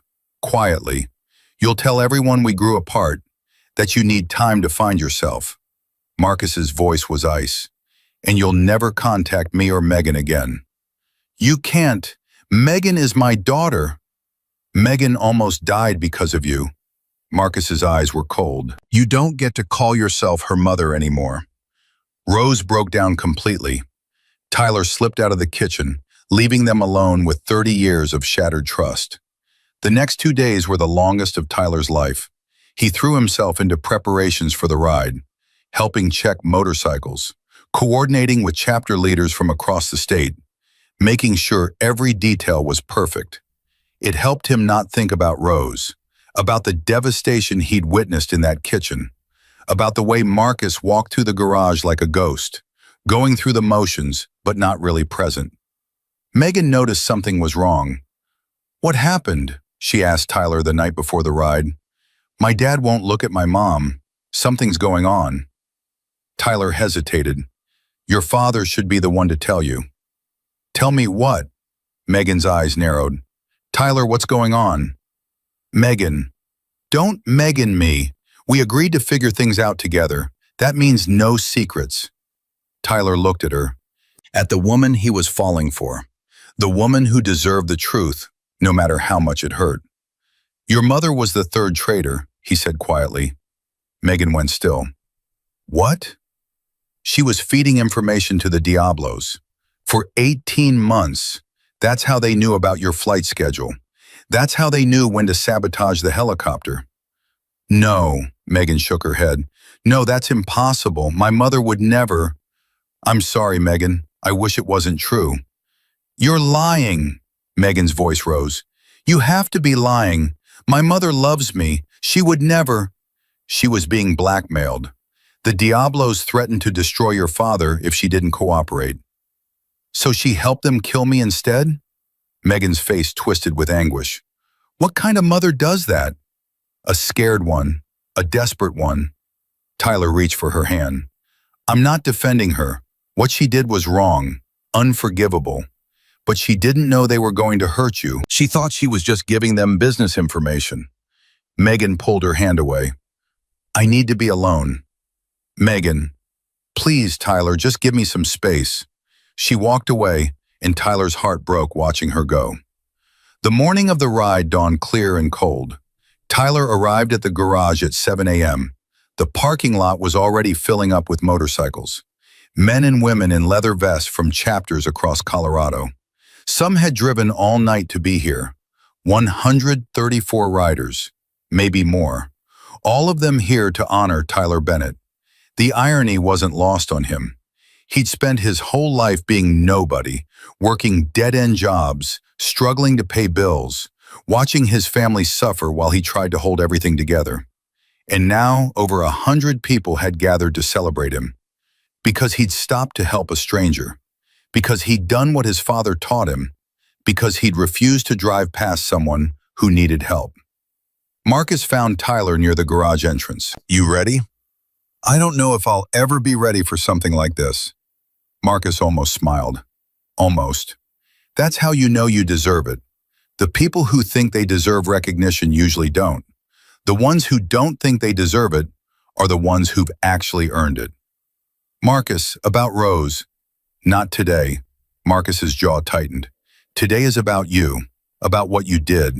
We deal with everything else tomorrow. Tyler nodded. Is Megan coming? She's already here. She asked to ride next to you. Tyler's heart lifted. I thought she was angry with me. She was, but she understands now. She talked to her mother this morning.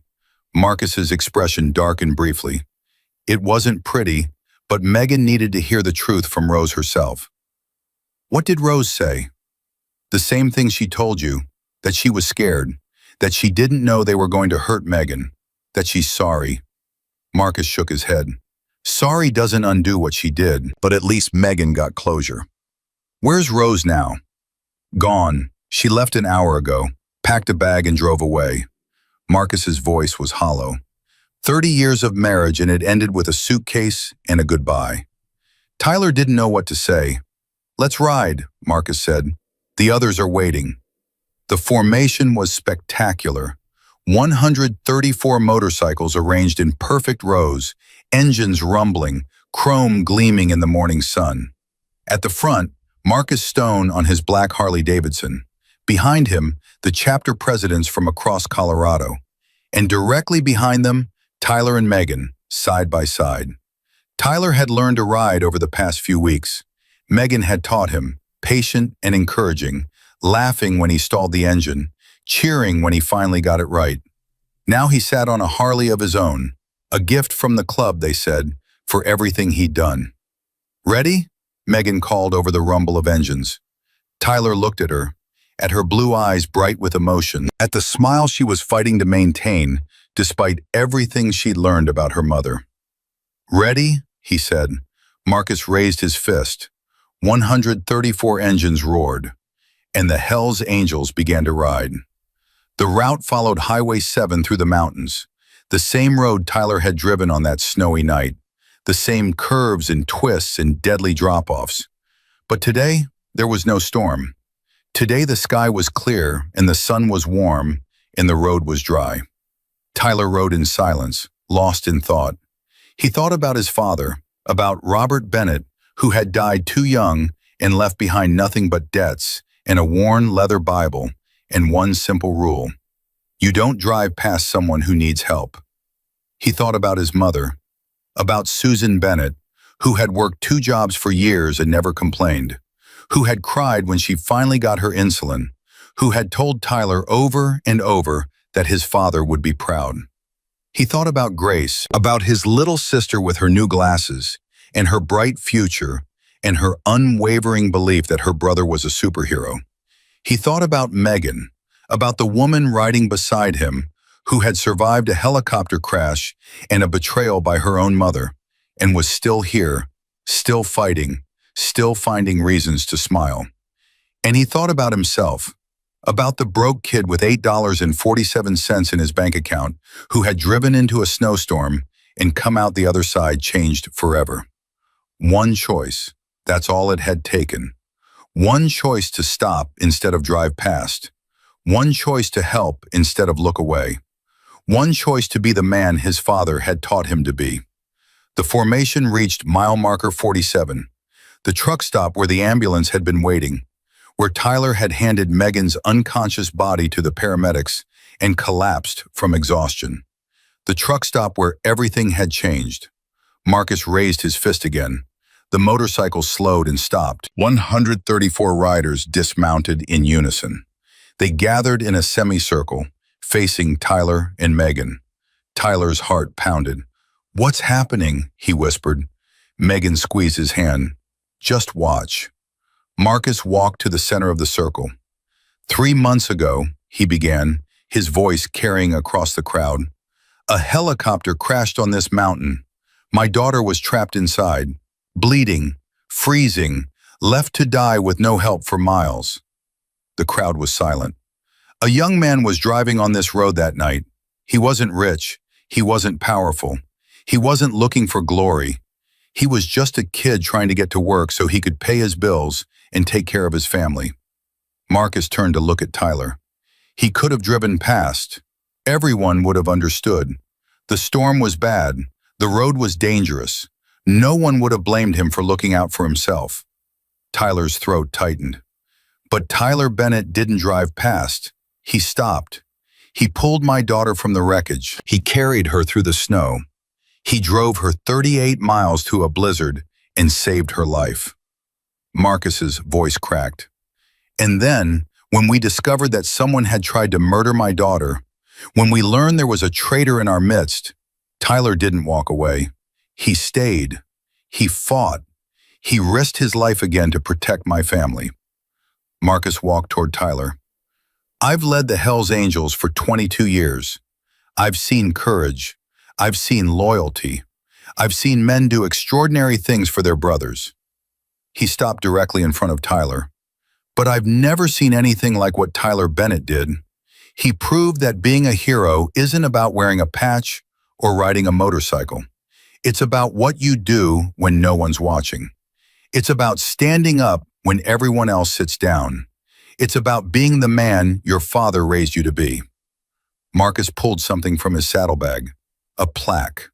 Wooden, hand-carved, with words burned into the surface. "Tyler Bennett Family by Action. The Man Who Stopped." "This memorial will stand at the site of the crash," Marcus said, "so that everyone who drives this road will know what happened here. So that everyone will remember the ordinary man who did an extraordinary thing." Tyler's eyes burned with tears. "I don't deserve this," he managed. "You do." Marcus's voice was firm. "You deserve this and more. And there's one more thing." He turned to face the crowd. "Brothers and sisters, on behalf of the Hells Angels of Colorado, I ask that we honor Tyler Bennett in the traditional way. The way we honor those who have earned our deepest respect." Marcus dropped to one knee. Then Big Dave dropped to one knee. Then the chapter presidents. Then every single rider, one by one, two by two, in groups and clusters, dropped to their knees in the parking lot of the truck stop. 134 Hells Angels, bowing to Tyler Bennett.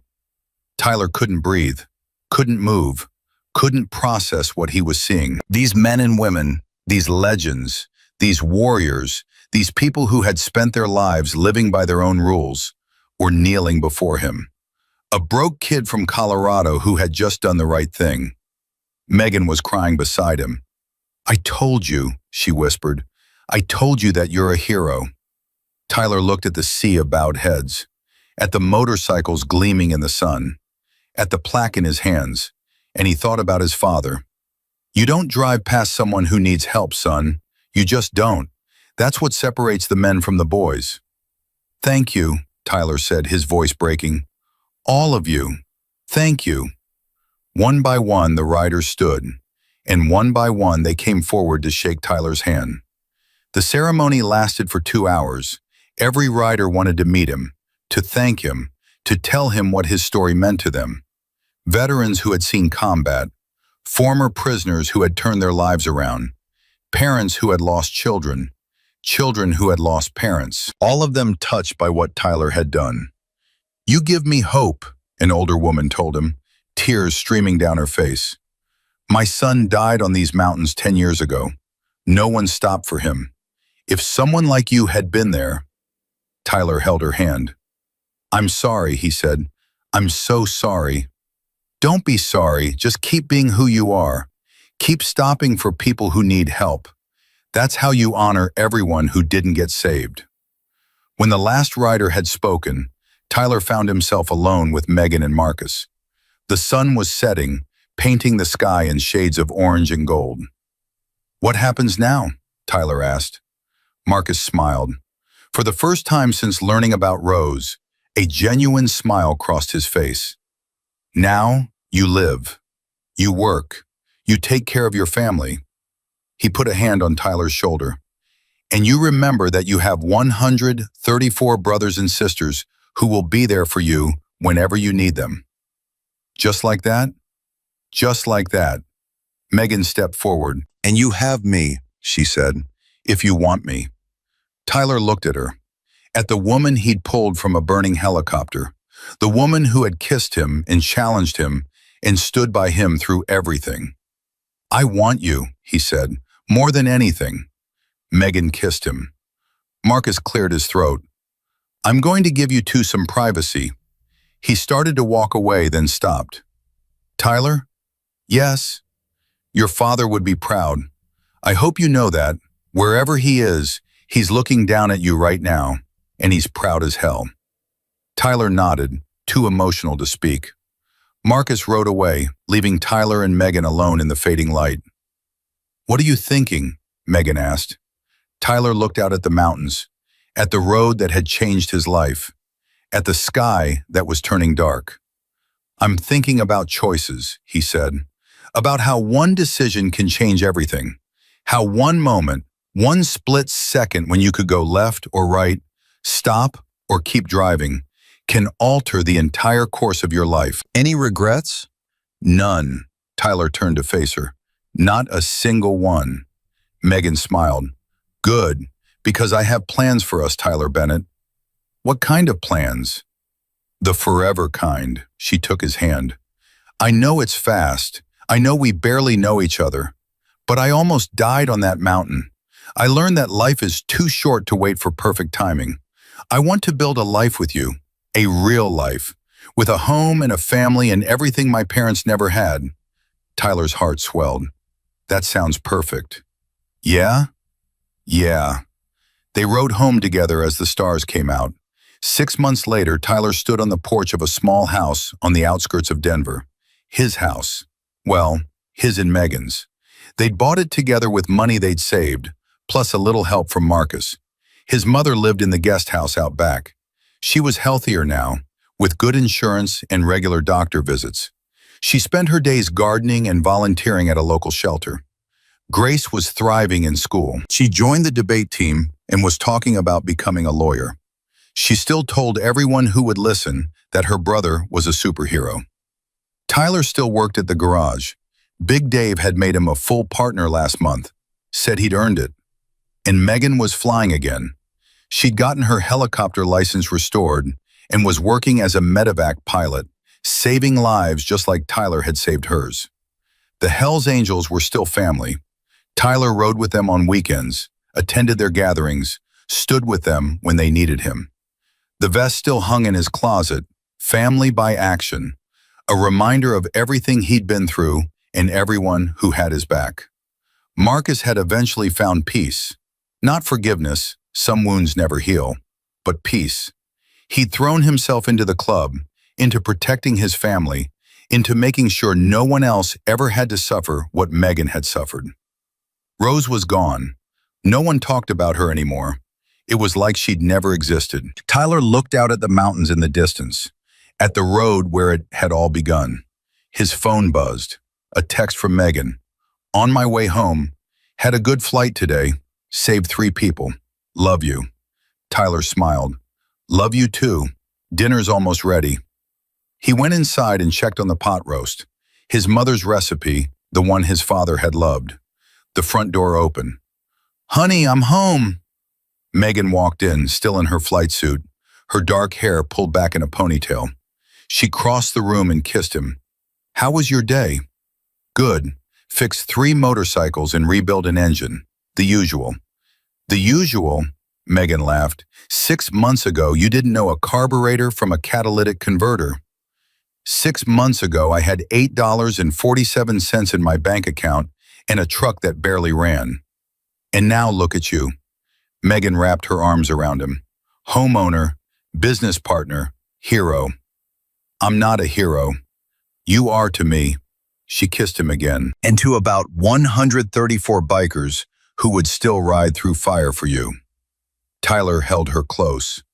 He thought about his father, about the rules Robert Bennett had lived by, about the simple principle that had guided Tyler's life and led him to this moment.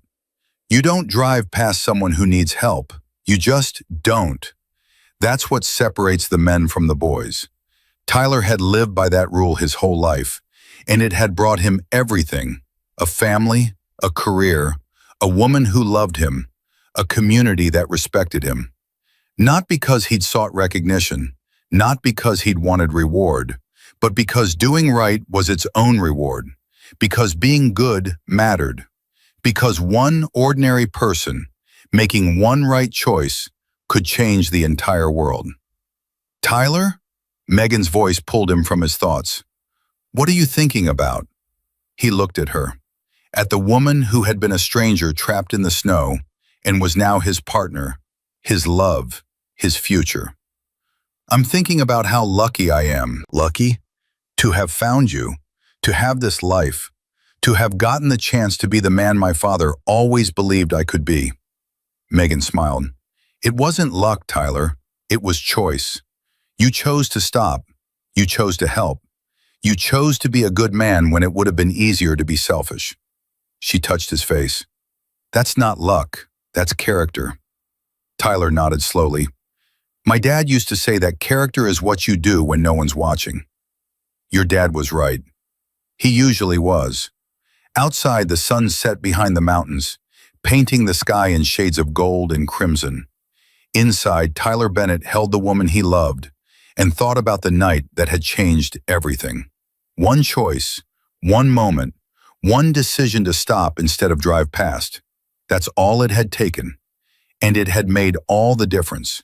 Because Tyler Bennett, a broke 22-year-old with grease under his fingernails and a leather vest in his closet, had learned the most important lesson a man can learn. Being a hero isn't about superpowers or special abilities. It's about showing up when people need you.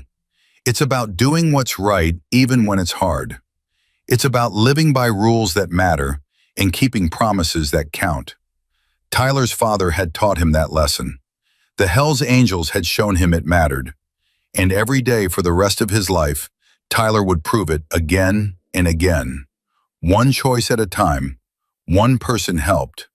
One moment when he could have looked away but didn't. That was his legacy. That was his life. And it was more than enough. It was everything.